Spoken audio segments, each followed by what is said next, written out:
이 제우스 제로 로봇이라고 하는 것을 잠깐 소개를 해드리도록 하겠습니다. 자, 이 로봇이라고 하는 건 이제 여러분들이 키네마틱스를 지금 기구학을 배워 나가고 있는데 왜 이걸 배워야 되는 건가? 내 생각에 로봇은 자기가 알아서 움직이고 로봇이라고 하는 것들은 뭔가 좀 더 쉬운 방법이 있을 것 같은데 이렇게 복잡하지 않을 것 같은데 이제 보통 처음에는 누구나 다 그렇게 생각을 합니다. 근데 나의 로봇은 이렇게 복잡한 것이 아니었어. 왜 이걸 이렇게 다 일일이 풀고 앉아 있어야 되나? 이런 생각을 하게 마련입니다만 여러분들의 로봇이나 제가 생각하는 로봇이나 사실 거의 똑같고요. 생각하는 것을 다루기 위해서는 이제 복잡한 여러 가지 기능들을 보셔야 되겠습니다. 자, 이제 이 로봇의 경우에 실제 스펙을 제가 좀 이렇게 한번 보여드리면요. 지금 여기 오른쪽에는 아예 상세 도면이 이렇게 표현이 되어 있고요. 그래서 전부 다 좌표들이 정의들이 되어 있습니다. 그래서 이 로봇의 경우에는 지금 얼추 보시면 길이가 여기 베이스부터 시작해서 올라가면 145, 420, 440까지 가고 그 다음에 마지막 65까지 추가가 되는 키가 얼마일까요? 145 더하기 420 더하기 440 더하기 65 얼추 한 1m가 정도 되는 크기를 갖고 있습니다. 가운데에는 조금 더 보기 편하게 그냥 길이에 대한 요소만 간단하게 알려주고 있습니다. 그래서 여기서부터 여기까지의 길이가 860 정도가 되는 길이니 대략 한 1m 가까이 되겠구나 아실 수 있겠습니다. 자, 그럼 이 제우스 제로 로봇을 동영상을 한번 보실까요? 이게 지금 코로나 때문에 우리가 그 데모를 못하고 있는데 이 로봇의 한번 움직임을 한번 방금 전에 제가 찍어봤어요. 뭔가 자금이 있어서 이게 이제 일축의 움직임이죠. 여러분들이 로봇에서 보시면 키네마틱스 쪽에 일축의 움직임을 한다는 것입니다. 제가 소리를 좀 끌게요. 되게 시끄러워서.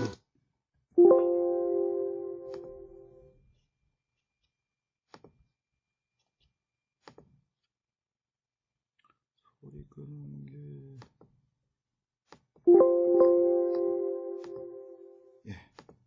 너무 시끄러워가지고 그 컨트롤러 제어기 쪽에 팬 옆에서 제가 찍었기 때문에 조금 많이 시끄러웠습니다. 그래서 이 로봇이라고 하는 건 이 로봇이 여섯 관절을 가지고 나간다는 것이고 실제 이제 일축이 돌아가고 있습니다.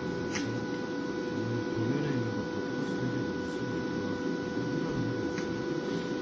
이제 일축 끝나면 일축이 아니라 일축을 보시면 이제 어깨 부분 해당하는 두 번째 축이 이게 끝나면 이제 3축이 오고 4축 엘보 파트 여기 팔꿈치에 해당하는 거죠. 저 부분이 이제 3축이 회전을 하고 있고요. 이게 회전하는데 로봇을 만들었을 때 플러스 축과 마이너스 축이 있을 때 이걸 잘못하면 거꾸로 되는 거죠. 지금 이제 4번 축이 되는 거예요. 여러 가지 로봇들은 4번 축부터 4, 5, 6축이 다른 유형을 갖고 있고요. 6축이 들어가겠습니다. 5번 축부터 이제 거의 손목에 움직임이 손목을 까딱까딱 하는 것들이 있거든요. 5번 축 움직임이 끝나고 나면 6번 축을 제가 움직이고 있습니다. 6번 축은 이제 끝단위 회전을 하는 거죠. 지금 보시면은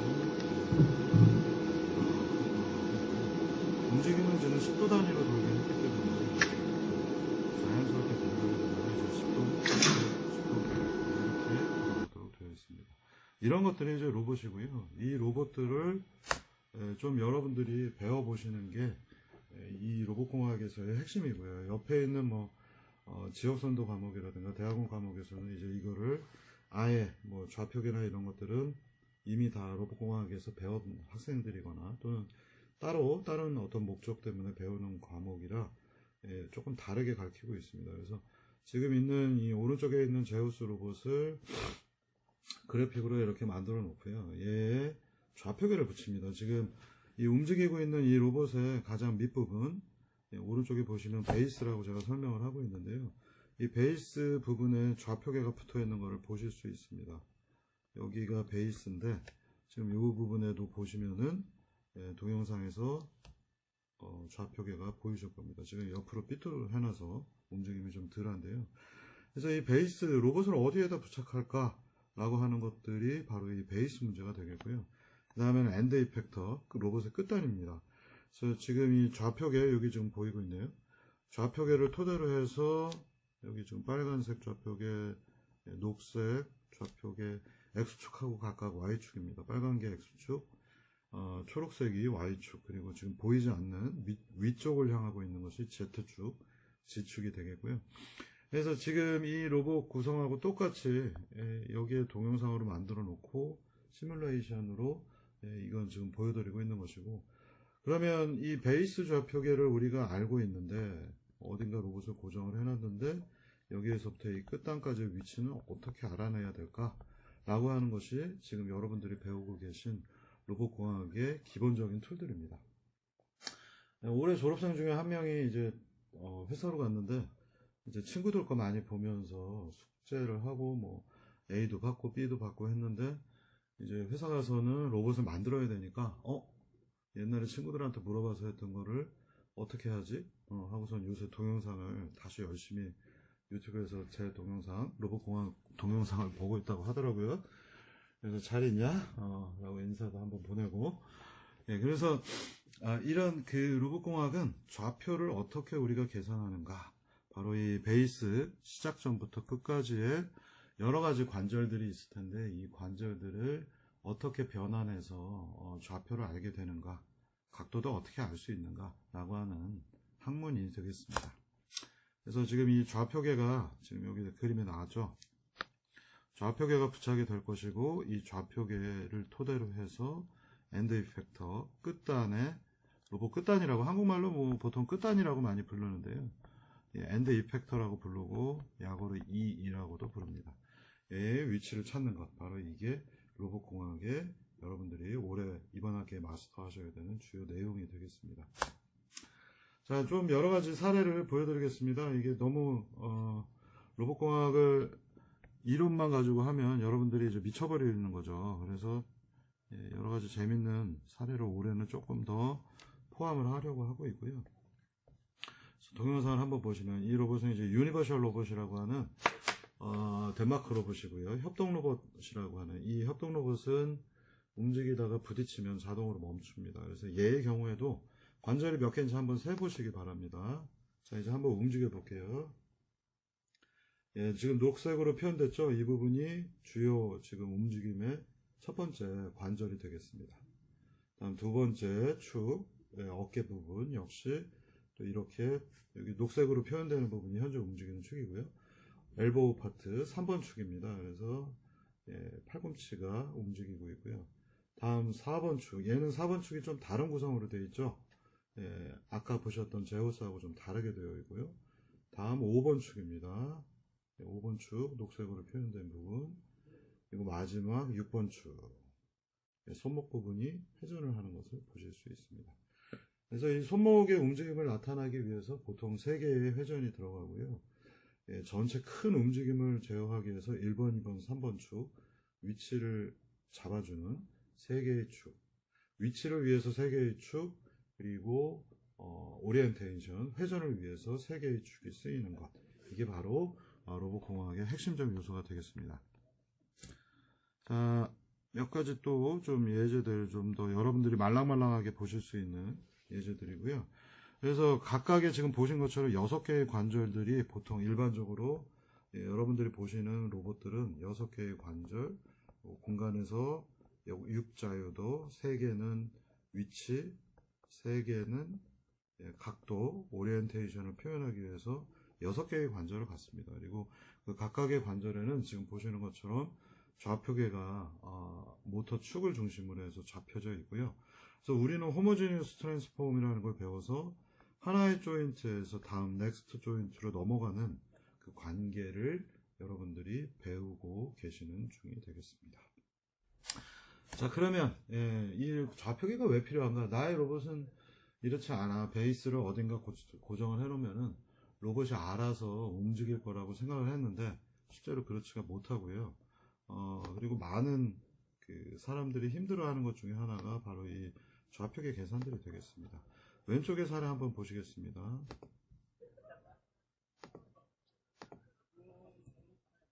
자, 왼쪽 그림을 보시면요, 이 제우스 로봇을 가지고 오른쪽에 키 165인 여자분의 손 근처에 로봇이 뭔가 움직이고 있습니다. 로봇이 악수를 하기 위해서 손을 내밀었다고 볼 수 있겠고요. 뭐 마음대로 생각하세요. 근데 이 로봇은 사실 눈이 없습니다. 눈이 없는데 어떻게 해서 저 사용자의 손이 있는 데로 가는가? 사람이 저렇게 빠져도 로봇은 정해져 있는 위치, 지금 현재는 좌표 0, 550, 700 좌표로 이 로봇은 그냥 움직이는 겁니다. 그래서 사람이 있든 없든 간에 로봇이 그냥 움직이는 거예요. 그러면 로봇은 어떻게 자기 자리를 중심으로 해서 현재의 위치를 알게 되는가? 라고 하는 것이 바로 이 키네마틱스가 되겠고요. 제가 여기 설명하는 자료 오른쪽에 있습니다. 하나, 둘, 셋, 넷, 5개, 7개 가고, 다시 5개, 이렇게 쭉, 7개인가? 5개 올라가죠? 7개 간 다음에 5개 올라가서, 바로 저 좌표로 로봇은 그냥 움직이는 겁니다.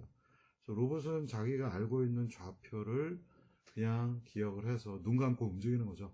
여러분들 눈 감고도 손가락 끝을 콧구멍에다 넣을 수 있죠?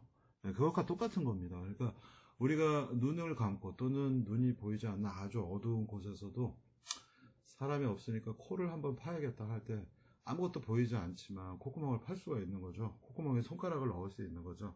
왜냐하면 내 관절들의 각도가 이미 여러분들 두뇌에 학습이 되어 있어서 내가 근육에 이런 힘을 주면 팔의 각도가 몇 도가 움직일 수 있다 하고서는 보지 않고 눈이 보이지 않더라도 몸으로 느껴서 콧구멍에 손을 넣을 수가 있는 겁니다.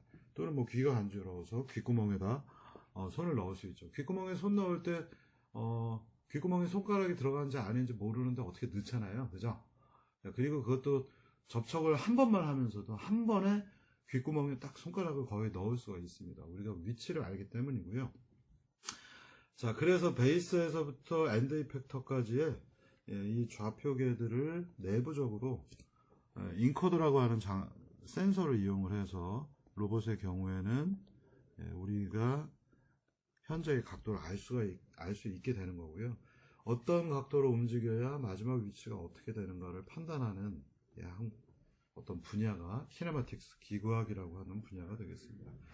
자, 이런 식으로 로봇이 움직이기 때문에 이 왼쪽에 있는 로봇이 바로 이 좌표에 손가락을 가져가기 위해서는 어떻게 돼야 될까요?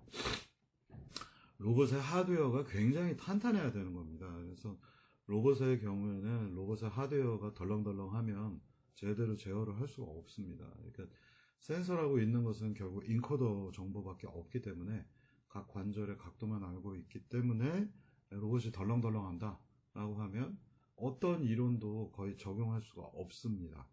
그리고 그런 분야들을 해결하기 위해서 별로 많은 연구도 하지 않습니다. 스토캐스틱 분야들 쪽에서 일부 하기는 합니다만 로봇이 덜렁덜렁한다. 그게 일단 로봇이 아닙니다. 그거는 그냥 장난감인 거고요. 그래서 여러분들 보고 저학년 때 로봇을 쓸데없이 만들지 말라라고 하는 이유는 여러분들이 어떻게 앞만 잘 만들어도 본드, 구멍 뚫고 뭐 3D 프린터로 뭘 해봐야 3D 프린터로 뭘 해봐야 덜렁덜렁합니다. 내가 만든 건 잘 만들면 안 덜렁덜렁 하던데 우리 거짓말 하지 말고요. 좀 큰 사이즈의 30cm 이상의 링크를 갖는 뭔가 로봇 제품을 만들었을 때 로봇의 끝단이 흔들흔들 하는 현상들 만들기 많이 해본 사람들의 경우에는 좀 알 겁니다. 최소한 한 5mm만 흔들려도 쓸만한데 대부분 보면 1cm, 2cm 움직이고요.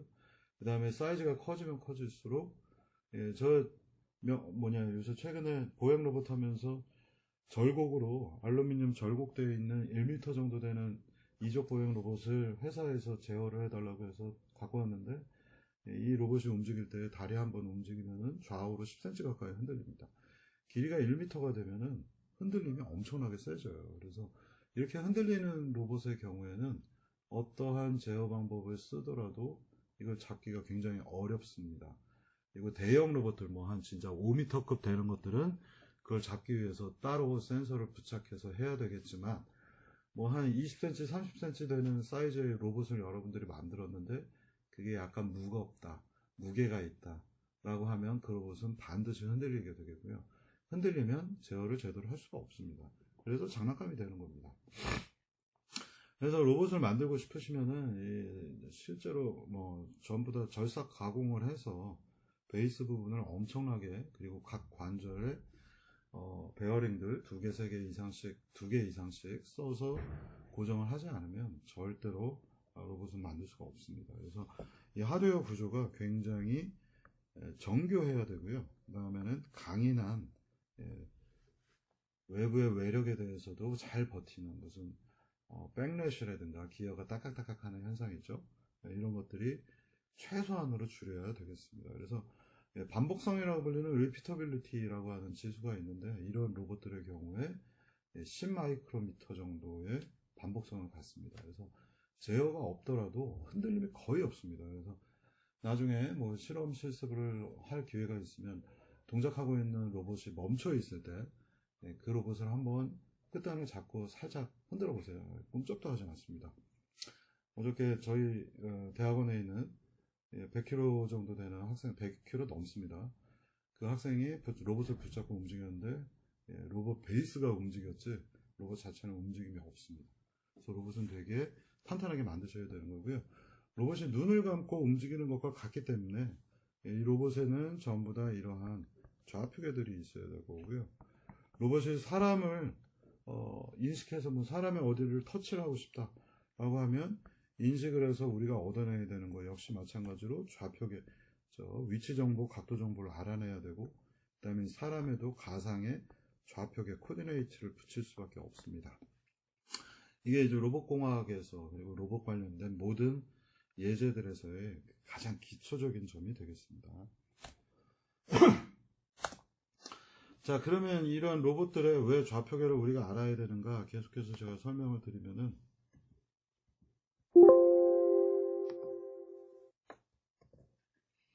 자, 이런 예제 보십시오. 지금 여기에 여러 가지 로봇이 있어요. 지금 총 6대의 로봇이 있고, 로봇의 좌표들을 사이즈나 생김새가 다 다르게 생긴 로봇들인데, 좌표라고 하는 형태들로 로봇의 끝단을 전부 다 맞춰가지고 그 로봇들이 마지막에 이와 같이 움직이는 데모를 보여드리고 있습니다.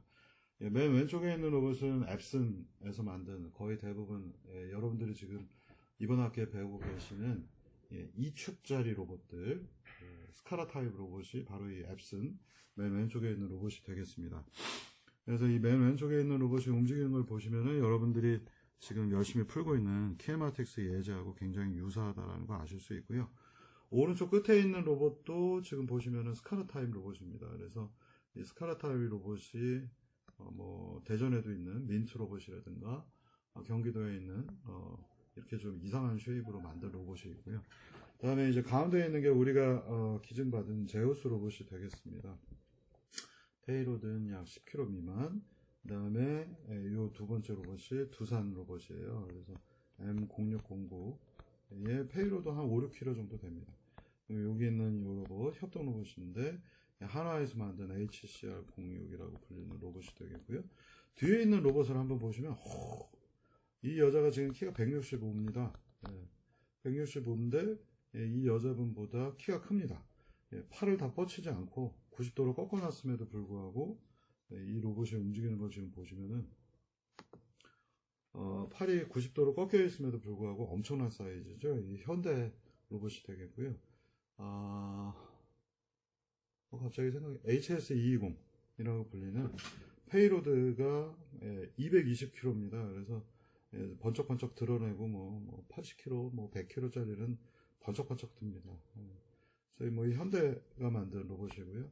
우리나라에서는 지금 대기업들이 뛰어들면서 보고 계시는 것처럼 작은 사이즈의 로봇들, 1m 정도 되는 로봇들은 굉장히 많이 만들어지고 있는데, 이렇게 큰 사이즈의 로봇들, 사람보다 큰 것들은 별로 없습니다. 그래서 현대가 현대 로보틱스가 거의 독식을 하고 있는데, 좀 외산 뭐 ABB, 뭐 쿠카, 가와사키 뭐 이런 여러 가지 로봇들이 사실 국내에 많이 쓰이고 있고요.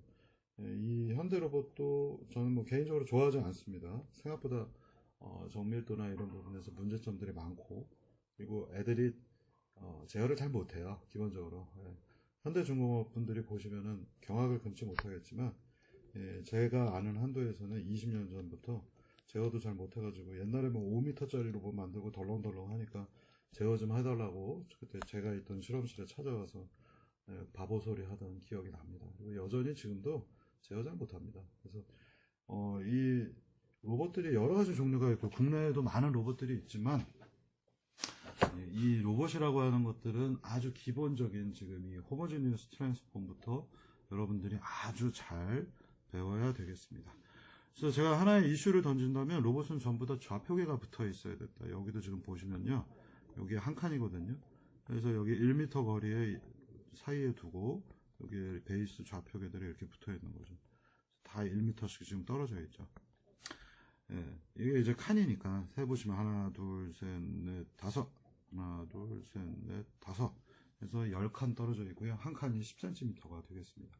그래서 베이스가 어디 있는가? 라는 게 여러분들이 이번 3학년에는 항상 원점에 있기 때문에 별로 중요하게 생각하지 않지만, 지금의 방금 전에 보신 예제들을 보면 원점 좌표계가 서로 떨어져 있기 때문에 로봇이 움직이고 있는 공간에는 실제 밑에 이렇게 아주 섬세하게 밀리미터 간격으로 아주 섬세한 격자 좌표계가 사실상 있는 거고요. 이 좌표를 토대로 해서 CAD 모델로 정확한 위치 계산하고, 그리고 아무리 정교하게 위치를 고정해서 붙였다 하더라도 부착할 때 조금씩 밀릴 수 있죠.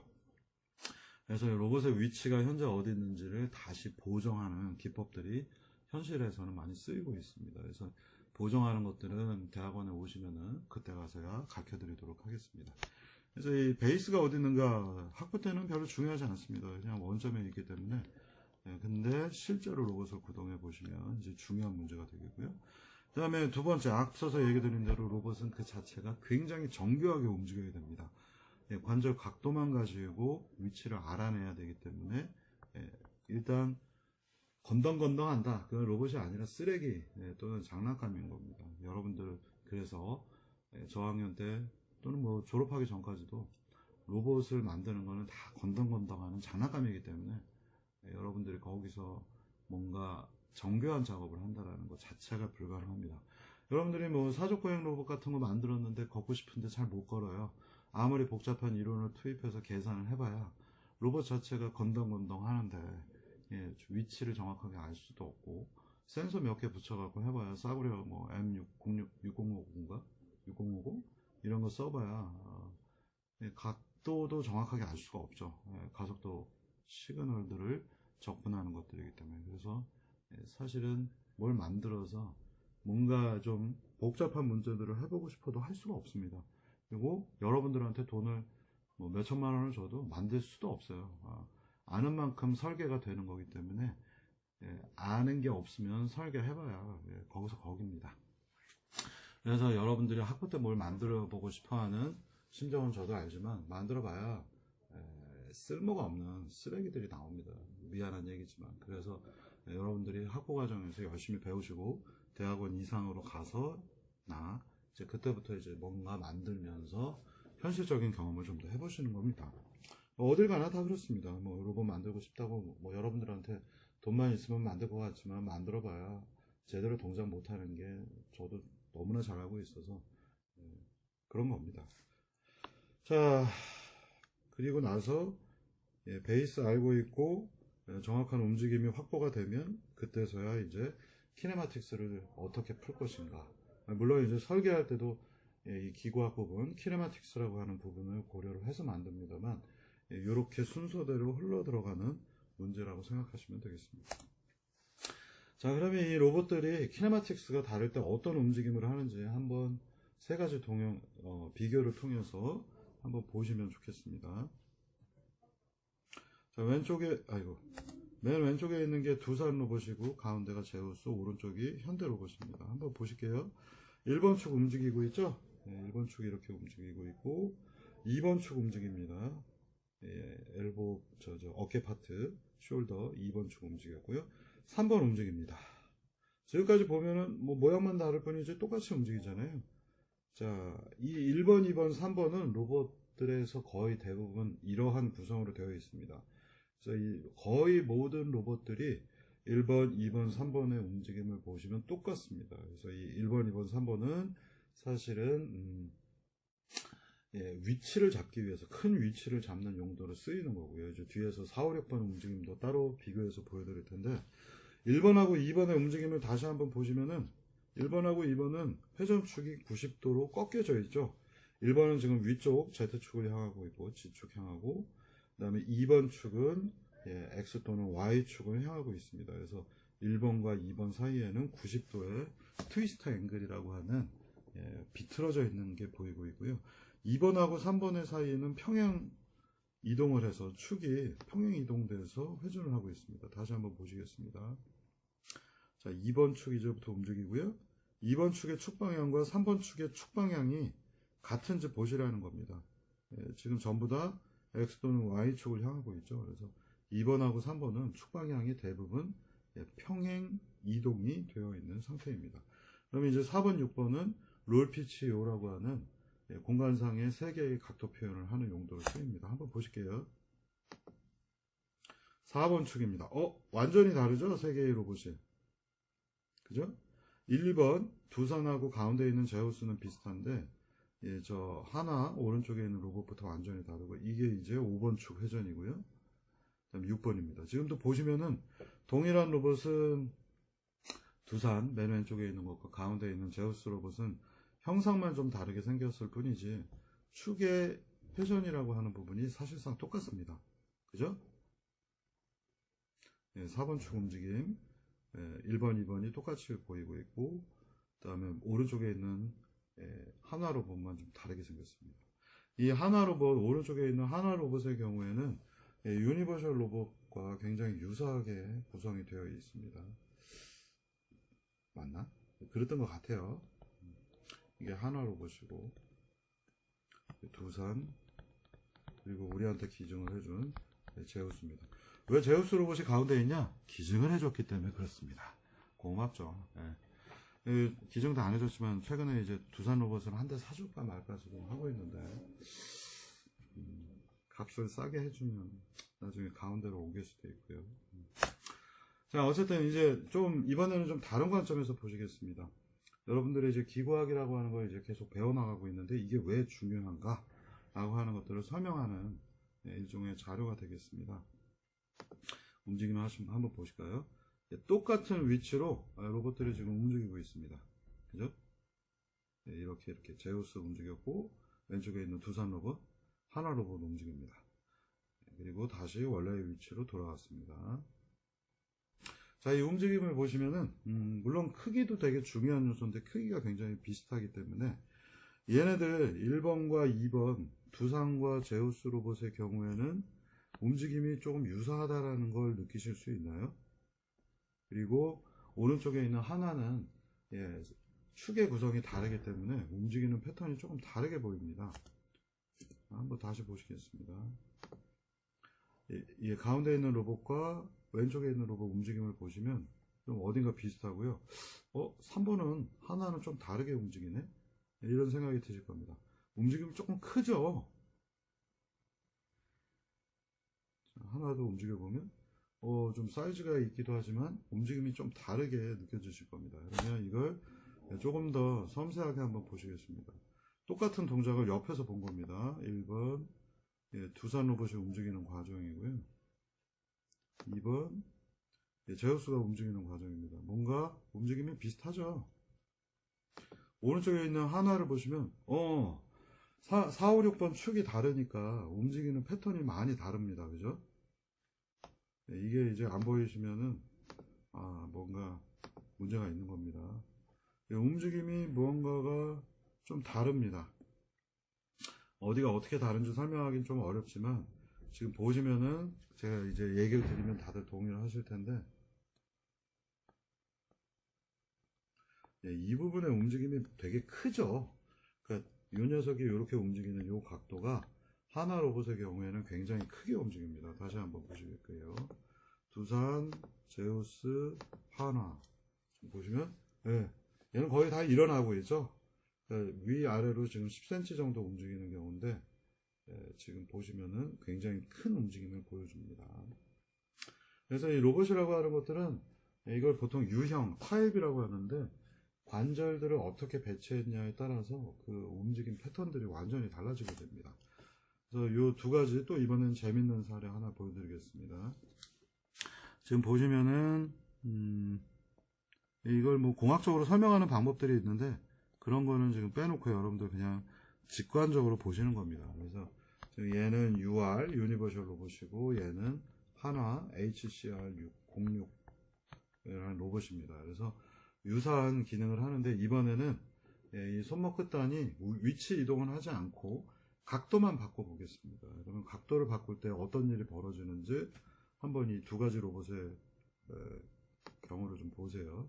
왼쪽에 한화 로봇이 움직일 때입니다. 되게 거의 막 일어났죠. 오른쪽 유니버셜 로봇은 조금 덜 일어났습니다. 똑같은 각도를 움직이고 있는데 움직임이 조금 두 개가 다릅니다. 그죠? 뭐라고 말로 설명을 할 수 없지만 무언가가 차이점은 분명히 있죠. 자, 다시 한번 보실게요. 60도 정도 회전하기 위해서 많이 일어났고요. 유니버셜 로봇의 경우에는 많이 일어나거나 뭐랄까 이 관절의 이동이 굉장히 적죠. 이게 무슨 현상일까? 여러분들이 이제 한번 생각을 해보시는 겁니다. 이런 거는 같이 이렇게 비교를 해야지만 동기화시켜서 비교를 해야지만 사실 알 수가 있는데요. 여기 되게 중요한 사실, 여기서부터 여기까지 각도가 이렇게 변형이 됐죠. 이렇게 각도 변형. 이 부분이 이만큼 각도 변형을 하고 있습니다. 자, 근데 이제 조금씩 감을 잡아서 보시면 이 길이를 한번 보세요. 이 두 번째 링크의 길이는 서로 비슷비슷합니다. 여기서부터 여기까지의 거리를 보세요. 얘가 큰가요? 얘가 큰가요? UR이 훨씬 더 길이가 큽니다. 그러다 보니 이 길이가 큰 거를 가지고 위치 이동을 하는 게 아니라 이번엔 각도를 보정하게 되니 대신에 이 길이는 UR이 되게 큰데 이 관절들의 길이를 한번 보세요. 이 관절들의 길이에는 유니버셜 로봇의 길이가 훨씬 더 작습니다. 그래서 이 이동에 관련된 관절들이 유니버셜 로봇의 경우에는 훨씬 크고요. 위치를 잡아주는 4, 5, 6번 축이 몰려있는 이 부분의 경우에는 한화 로봇이 더 길이가 큽니다. 그래서 표로 얘기를 드린다면 여기 한화 1번 로봇, 유니버셜 로봇 오른쪽, 그러면 1, 2, 3 관절 부분에 있는 링크 길이는 얘가 더 크고요. 4, 5, 6 관절에 있는 부분은 한화 로봇이 더 길이가 큽니다. 그래서 각도를 움직이기 위해서 이제 지우고 다시 보세요. 각도를 조정하는 링크부의 길이가 짧으면 짧을수록 각도 조절하기가 편하겠죠. 그래서 유니버셜 로봇인 오른쪽에 있는 녀석이 각도를 움직일 때에는 이쪽의 위치 이동이 별로 없습니다. 대신에 얘는 이쪽 부분의 길이가 크기 때문에 각도를 보정하다 보면 이 끝단의 위치가 많이 움직이겠죠. 여기는 링크가 작기 때문에 이 끝단이 각도를 이만큼 움직이더라도 이 끝단의 움직임이 보다 작겠죠. 그렇기 때문에 이 길이가 작고 링크가 크기 때문에 이 녀석을 조금만 움직여도 이 각도 변환이 가능한 겁니다.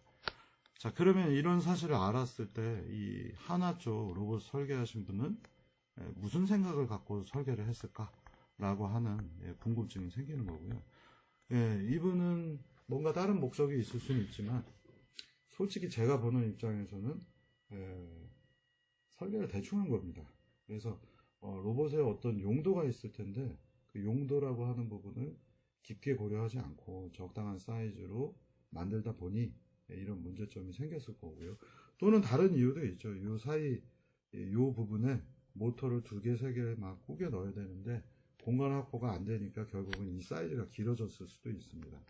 그래서 어찌됐든 간에 움직임 2개를 양쪽을 비교해 보면 뭐야, 유니버셜 로봇이 훨씬 좋잖아 라는 느낌을 받을 수밖에 없는 겁니다.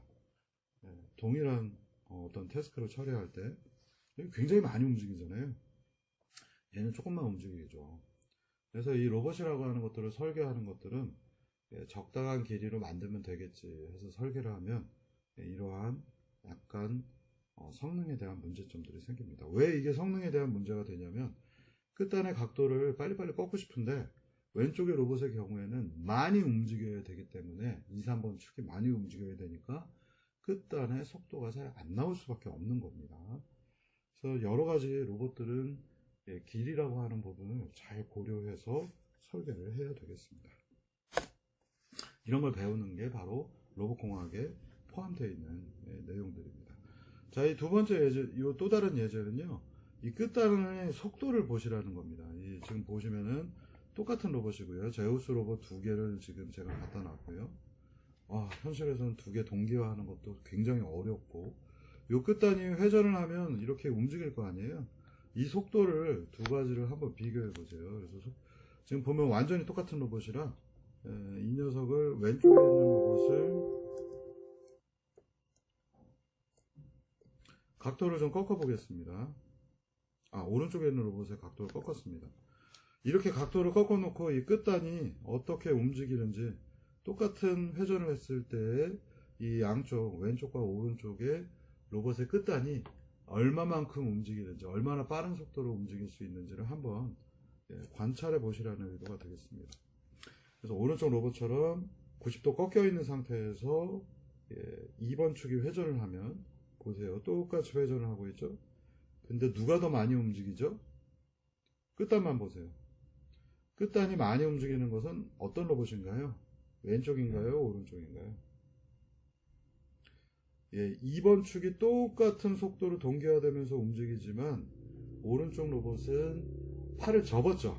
그렇기 때문에 아주 간단한 그림으로도 이 녀석의 움직임을 설명할 수가 있는 겁니다. 로봇이 여기서부터 여기까지 이렇게 회전을 2번 축에 했습니다. 그러면 이 끝단의 움직임은 어떻게 될까요? 각도로 표현되니까 이만큼 움직였겠죠. 얘의 경우에는 여기서부터 여기까지의 거리가 반지름이 요만큼밖에 안 되니까 이렇게밖에 안 움직입니다. 그래서 동일한 시간에 오른쪽 로봇은 요만큼을 움직였고요. 동일한 회전, 2번 축에 대한 회전에서 끝단이 얘는 이만큼을 움직였습니다. 그래서 로봇이 쭉 팔을 뻗으면 뻗을수록 동일한 관절 각도에 대해서 로봇 끝단의 움직임 속도가 1번이 더 빠를 수밖에 없는 겁니다. 2번은 조금밖에 안 움직이죠. 그래서 이 로봇이라고 하는 건 자세를 어떻게 잡고 있냐에 따라서 끝단의 속도가 전부 다 달라지는 비선형 시스템 중에 하나입니다. 그래서 굉장히 이것이 복잡하게 풀게 되겠고요. 그래서 여러분들이 이런 부분을 조금씩 앞으로 배워 나가도록 하겠습니다. 자, 그래서 이 로봇공학에서 키네마틱스는 아주 중요한 부분입니다. 여러분들이 뭔가 복잡한 로봇의 움직임을 설명하기 위해서 키네마틱스를 계산을 할 수 있어야 되겠고요. 키네마틱스를 위해서 여러분들이 지난주부터 배우고 있는 호모지니어스 트랜스폼, 하나의 조인트에서 다음 조인트로 넘어가는 수학적 변환, 호모지니어스 트랜스폼 H를 꼭 아셔야 되겠고, 포워드 키네마틱스 이제 배우고 있는데 각각의 조인트들의 변환을 전부 다 곱하면 행렬로 표현할 수 있습니다. 그래서 베이스에서부터 엔드 이펙터까지의 수학적 표현을 배우는 것이고, 호모지니어스 트랜스폼을 시리즈로 연달아서 곱하면 호모지니어스 트랜스폼 행렬의 곱이 바로 포워드 키네마틱스가 되겠습니다. 그리고 그러면 끝단의 위치를 알았잖아요. 그럼 끝단의 속도는 어떻게 할까? 바로 위치를, 포지션을 시간에 대해서 미분을 하면 속도가 나오죠. 이 방법으로 우리가 취급하게 됩니다. 그래서 이 포워드 키네마틱스를 미분을 하면 자코비안 매트릭스라고 하는 복잡한 녀석이 또 등장을 하고요. 이게 로봇의 제어에 쓰이는 주요한 방법론이 되겠습니다. 자, 이렇게 해서 여러분들이 어떤 필요성을 느끼시고요. 좌표계가 왜 필요한가? 그 다음에 좌표계가 다음 좌표계로 이동할 때 호모지니어스 트랜스폼 쓰고, 호모지니어스 트랜스폼이 또 여러 개가 곱하게 되면 로봇 전체의 베이스부터 끝단, 엔드 이펙터까지의 좌표계 계산하는 방법을 쓰이게 되는 거고요. 물론 여기서는 더 이상 확장을 하지 않고 자코비안만 더 배워보겠습니다만, 로봇이 여러 개가 있게 되면 여러 개의 로봇들이 협업을 하기 위해서 여러 개의 로봇들이 하나의 제품에 뭔가 지지고 자르고 옮기고 이런 것들은 전부 다 좌표를 토대로 해서 이루어지기 때문에 여러분들이 지금 하고 있는 부분을 굉장히 잘 이해를 하셔야 되겠습니다. 예, 이렇게 해서 이 부분 다시 한번 정리 끝내도록 하겠습니다.